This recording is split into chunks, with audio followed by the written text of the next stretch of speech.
Gálatas 6, 11 e 17. Diz assim: vede com que letras grandes vos escrevi de meu próprio punho. Todos os que querem ostentar-se na carne, esses vos constrangem a vos circuncidardes, somente para não serem perseguidos por causa da cruz de Cristo. Pois nem mesmo aqueles que se deixam circuncidar guardam a lei. Antes, querem que vos circuncideis para se gloriarem na vossa carne. Mas longe esteja de mim gloriar-me, senão na cruz de nosso Senhor Jesus Cristo, pela qual o mundo está crucificado para mim e eu para o mundo. Pois nem a circuncisão é coisa alguma, nem a incircuncisão, mas o ser nova criatura. E a todos quantos andarem de conformidade com esta regra, paz e misericórdia sejam sobre eles e sobre o Israel de Deus. Quanto ao mais, ninguém me moleste, porque eu trago no corpo as marcas de Jesus. Amém. Senhor nosso Deus e Pai, somos gratos a Ti pela leitura da Tua Santa Palavra. E nesse momento, Senhor, nós clamamos pela direção do Teu Espírito, pela orientação da Tua graça, na reflexão da Tua Palavra. Leva-nos, ó Deus, a meditar na Tua Palavra, com base naquilo que ela nos diz, sendo fiéis ao texto, na interpretação, na aplicação, e que nós possamos vivenciar aquilo que a Tua Palavra nos ensina, pois ela não é livro, ó Deus, que ensina religião. Ela é um livro que comunica a vida.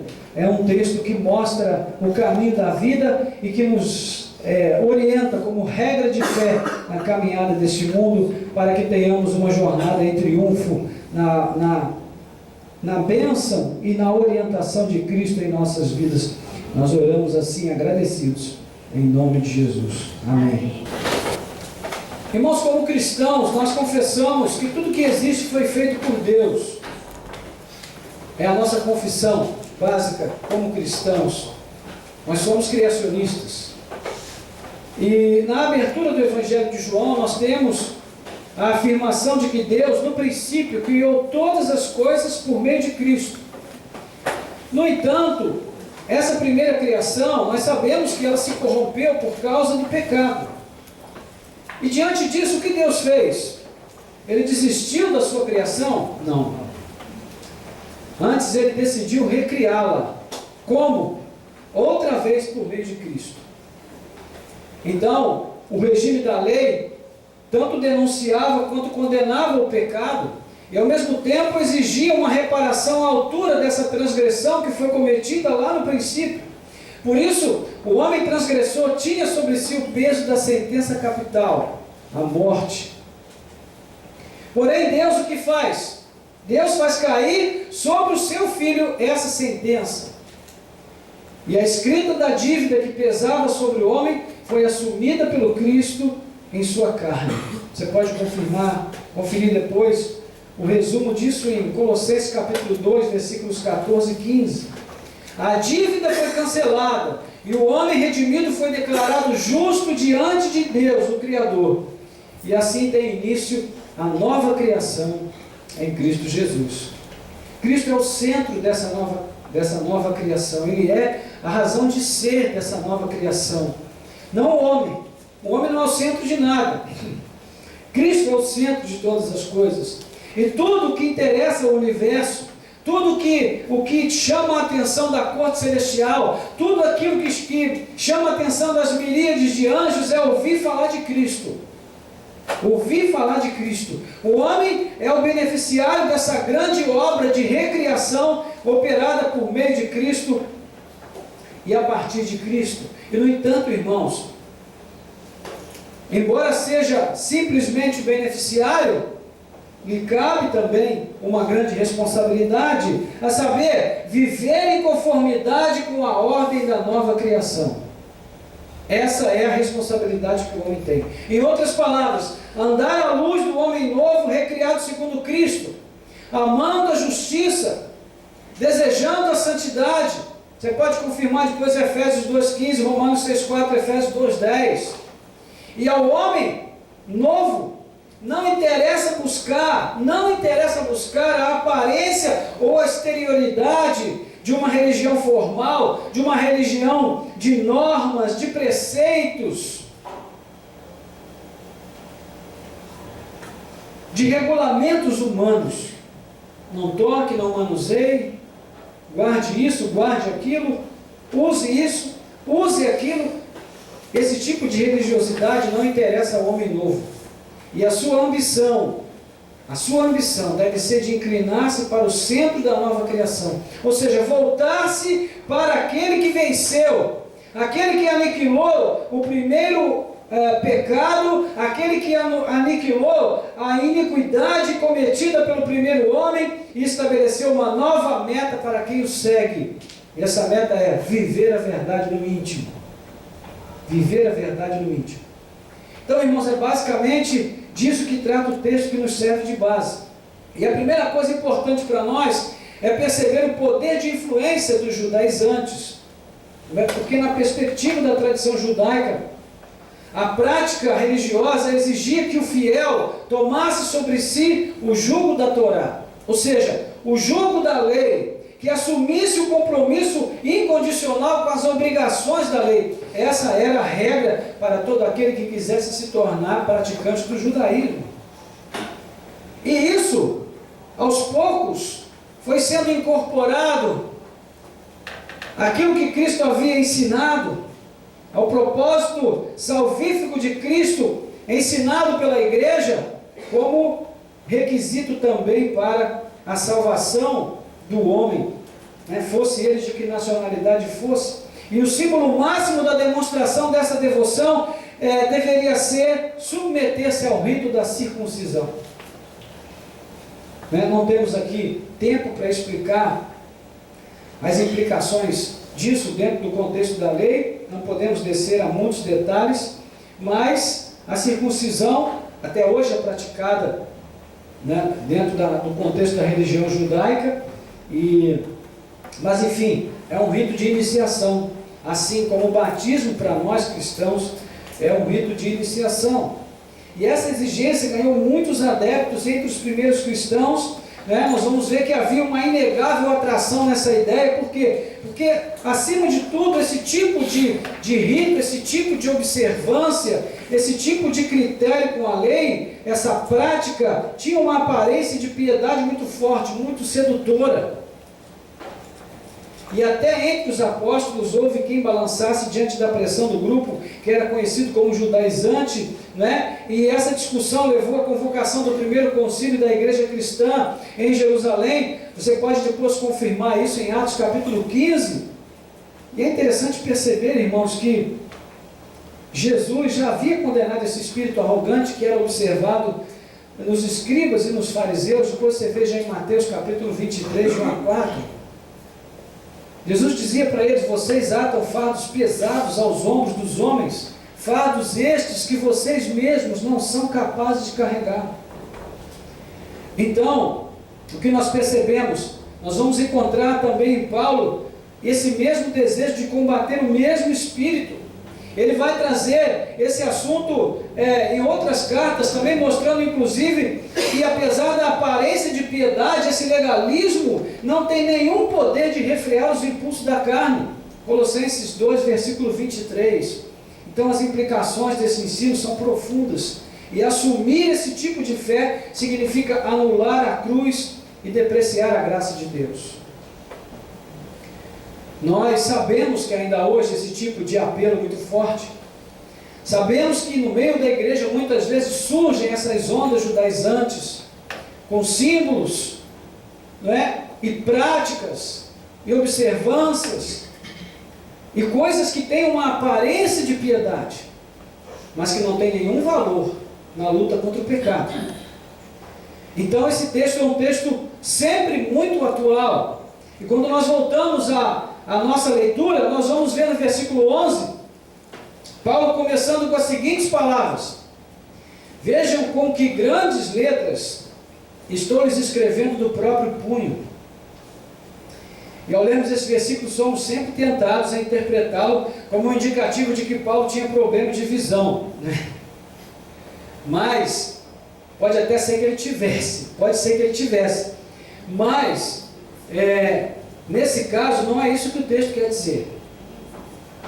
Nós pesquisamos em 2 fontes de pesquisa das mais confiáveis e nenhuma delas nem sequer menciona esse assunto. A questão aqui é outra. O melhor entendimento aqui é que, assim como nós usamos o recurso de sublinhar o texto, quando aquele texto se destaca num contexto maior, porque ele é importante para nós naquele momento, o recurso de escrever em letras grandes era uma forma de sublinhar um texto quanto à sua importância dentro de um contexto maior. Então, o que Paulo está fazendo? Ele está mostrando que aquele assunto para ele é um assunto de grande importância. Por isso ele escreve com grandes letras. Aí vem os versos 12 e 13, os que desejam causar boa impressão exteriormente, tentando obrigá-los a se circuncidarem, agem desse modo apenas para não serem perseguidos por causa da cruz de Cristo, porque nem mesmo os que são circuncidados cumprem a lei, querem, no entanto, que vocês sejam circuncidados, a fim de se gloriarem no corpo de vocês. Ou seja, a intenção do ensino da circuncisão é, claro, causar boa impressão exterior. O que não é claro é o motivo, que está subentendido, está oculto. Qual é o motivo? Livrar-se do preço da vergonha da cruz. Então, os que rejeitavam a circuncisão, eles sofriam uma perseguição. E porque sofriam uma perseguição, muitos se deixavam circuncidar. Foi o caso de Tito, um discípulo de Paulo, em Gálatas 2, versículo 3, Paulo vai dizer, até Tito se deixou enredar por este ensino, e se deixou circuncidar. Então, assumir a comunhão com o Cristo crucificado, em si, era já um motivo de vergonha para os judeus. Nós falamos sobre isso hoje de manhã. O título de cristão, ele foi dado à igreja nesse contexto de vergonha, de humilhação, de depreciação. E o próprio Cristo já havia previsto esse impasse na vida do cristão e determinou as diretrizes claras para isso, quando ele diz, quem se envergonhar do Filho do Homem, ou das suas palavras, dele também o Filho do Homem se envergonhará quando vier na sua glória.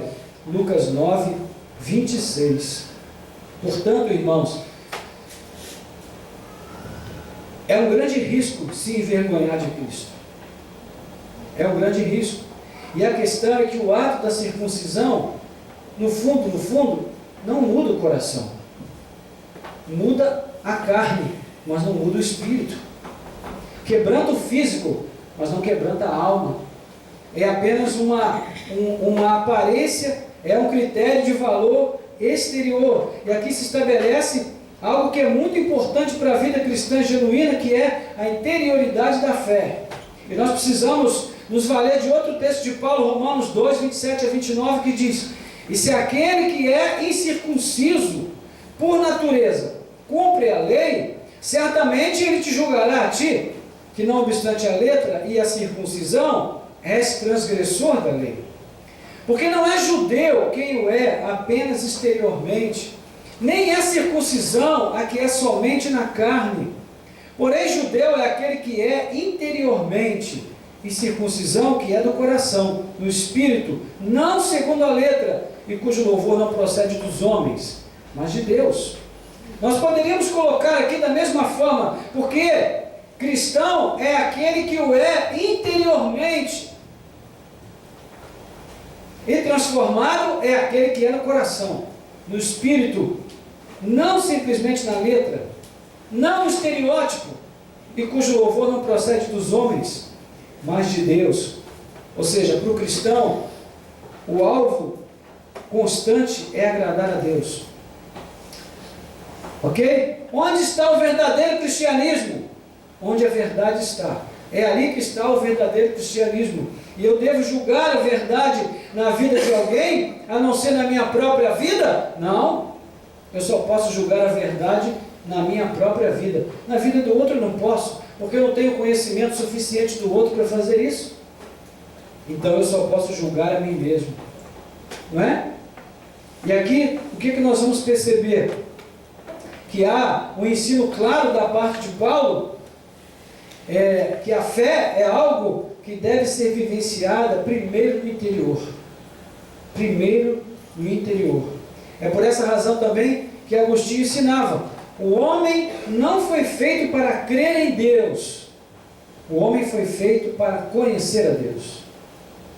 O homem não foi feito para crer em Deus, o homem foi feito para conhecer a Deus. E a interioridade era uma preocupação constante na vida de Agostinho, desde o princípio da sua caminhada até o fim dos seus dias, porque ele era um homem que tinha uma sede insaciável de Deus e uma fome incontrolável de Deus. Não porque ele era um homem melhor do que os outros, mas porque ele teve uma vida tão perdida antes de encontrar o Senhor, ou de ser encontrado por Ele, que ele agora não conseguia encontrar satisfação, né, em nenhum estágio do seu crescimento, da sua evolução no conhecimento de Deus. Ele sempre queria mais, porque ele sabia que não era merecedor daquilo que Deus dava a ele.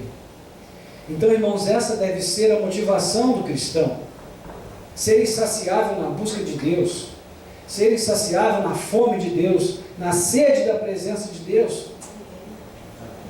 Porque, como nós vemos aqui no texto de Paulo aos Gálatas, o que se buscava com a exigência da circuncisão era apenas a oportunidade de receber a glória dos homens, os homens que se encantavam com aquele estereótipo de santidade.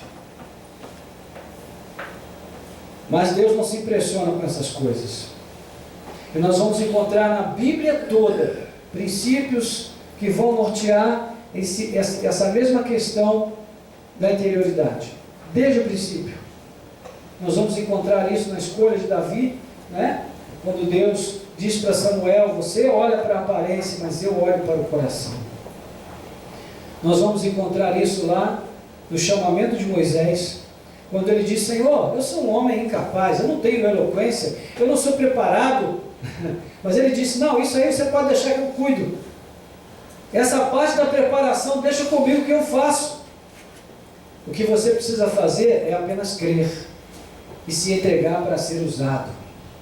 Então, irmãos, essa é a convocação para cada um de nós. Nós vamos encontrar isso durante todo o contexto dos profetas e dos salmos. Nós vamos sempre encontrar esse conceito da interioridade como algo fundamental para uma vida de verdadeiro relacionamento com Deus. Versículo 14: quanto a mim, que eu jamais me glorie a não ser na cruz de nosso Senhor Jesus Cristo, por meio da qual o mundo foi crucificado para mim e eu para o mundo. É o que nós temos aqui. A mente cristã jamais deve se desligar da cruz.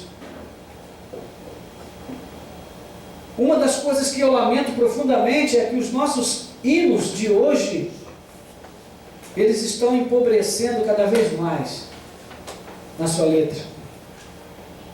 A primeira vez que eu ouvi Rude Cruz, eu fiquei um pouco chocado quando a letra diz: sim, eu amo a mensagem da cruz, até morrer eu a vou proclamar, levarei eu também minha cruz, até por uma coroa trocar. Ele fala: sim, eu amo a mensagem da cruz. Eu fiquei pensando: quem é que pode amar a cruz? Mas hoje eu entendo o que ele quer dizer. Quando novo convertido eu não entendia, hoje eu entendo porque é que o autor recebeu a inspiração para compor essa letra. Porque, irmãos, a mente cristã jamais pode se desligar da cruz. A cruz é a nossa glória. A nossa única e verdadeira glória nesse mundo é a cruz. Por quê? Porque a única coisa que nos faz realmente vencedores é a cruz, irmãos. É a única coisa que nos tira dessa condição de ameba que nós recebemos, né, na escola. A escola nos torna em ameba. O ensino secular nos transforma em ameba. Mas a cruz nos transforma em filhos de Deus. Olha que diferença de tratamento.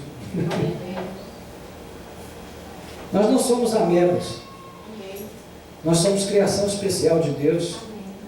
E fomos feitos à sua imagem e semelhança. E se essa imagem e semelhança um dia foi corrompida por causa do pecado, o Filho de Deus veio ao mundo para restaurar essa imagem no homem perdido. E é por isso que a nossa imagem, ela é vista diante de Deus através da imagem de Cristo. Sem Cristo não há nada para nós. Sem a cruz não há nenhuma glória para nós. É por isso que Paulo diz: longe de mim me gloriar, a não ser na cruz de Cristo. Na cruz de Cristo. Por causa dela, nós deixamos essa condição de ameba e assumimos a posição nobre de filhos de Deus. Fomos criados em Cristo e fomos recriados em Cristo. Louvado seja o nome do Senhor. Então, irmãos, cada vez que nós descemos da cruz, o mundo nos vence. Cada vez que nós descemos da cruz, o mundo nos vence. Lembre-se disso no seu dia a dia. Lembre-se disso nos seus relacionamentos.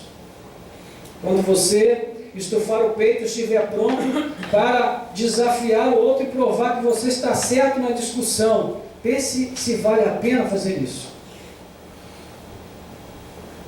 Quando você for tentado a provar que você pode, porque você é o macho da espécie, e você pode exercer o seu direito de macho da espécie, pense se vale a pena você fazer isso.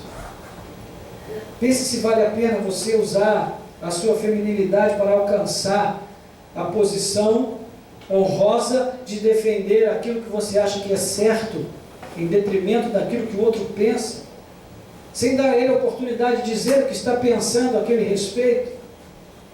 Pense na sua posição como filho, né? Se você tem honrado seus pais. Pense na sua posição como pai, se você tem respeitado o direito dos seus filhos, o lugar deles. Em todos os graus de relacionamento, irmão, nós devemos pensar, porque a nossa tendência a descer da cruz é automática, é o tempo todo. Mas nós temos que tomar cuidado, porque quando nós descemos da cruz, nós somos vencidos pelo mundo. O mundo nos reduz, nos humilha, o sal é pisado, a luz é velada e a vida é mediocrizada. Nós ficamos menores quando nós descemos da cruz. E a única forma de preservar o compromisso com a cruz é viver o compromisso com Cristo.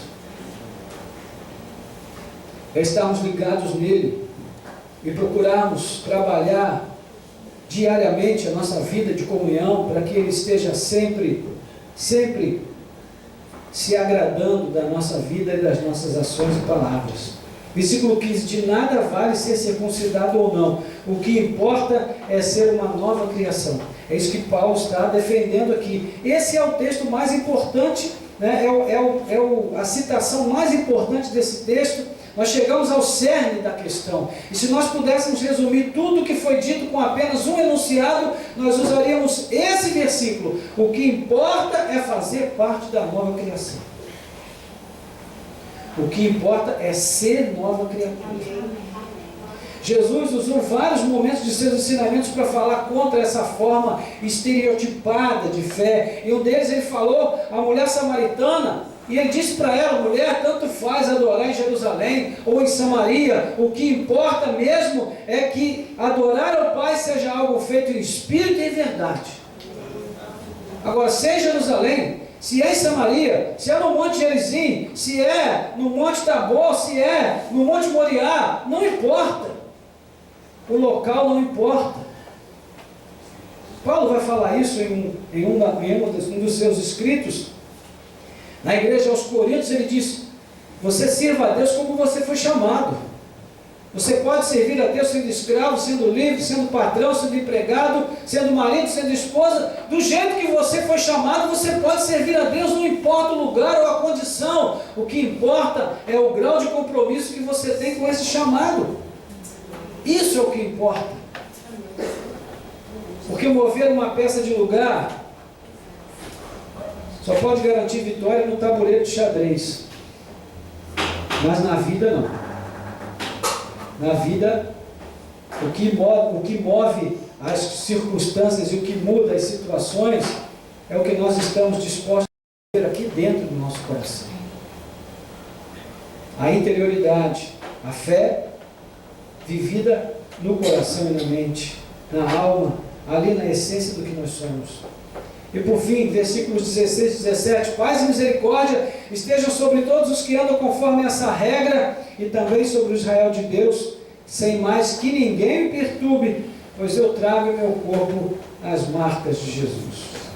É interessante observar que após todo o discurso contra o legalismo da fé, Paulo vai concluir abençoando a todos os que andam conforme esta regra. Parece uma contradição, não é? Depois que ele falou tanto que a regra não é o mais importante, ele termina falando que todos os que ele abençoa, todos os que estão andando conforme esta regra. Mas não há nenhuma contradição aqui, nenhuma incoerência no texto, porque de fato a nova criação deve se guiar por uma nova lei, irmãos. A lei do amor.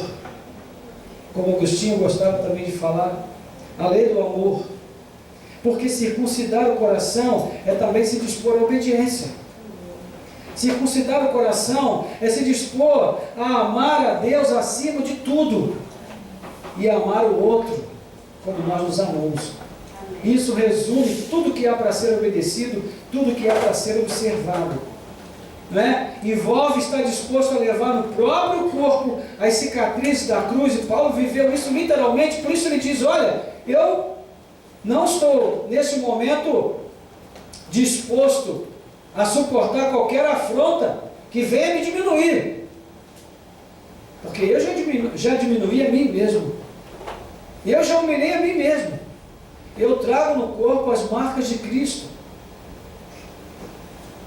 Aquilo que eu precisava vivenciar com Deus, eu tenho vivenciado, e eu estou ensinando aquilo que eu devo ter vivido. Não é um discurso, é uma vida que eu estou compartilhando aqui, a partir do que Cristo tem feito na minha própria vida. Ou seja, é um estilo de vida que nós estamos aprendendo, irmãos, a cada dia com a palavra de Deus. O que importa é ser nova criação. O que importa é viver uma verdade com Deus. Se você canta mal, isso Deus pode mudar. Se você quer pregar e não sabe pregar, isso você pode aprender. A unção, o Espírito Santo vai te dar.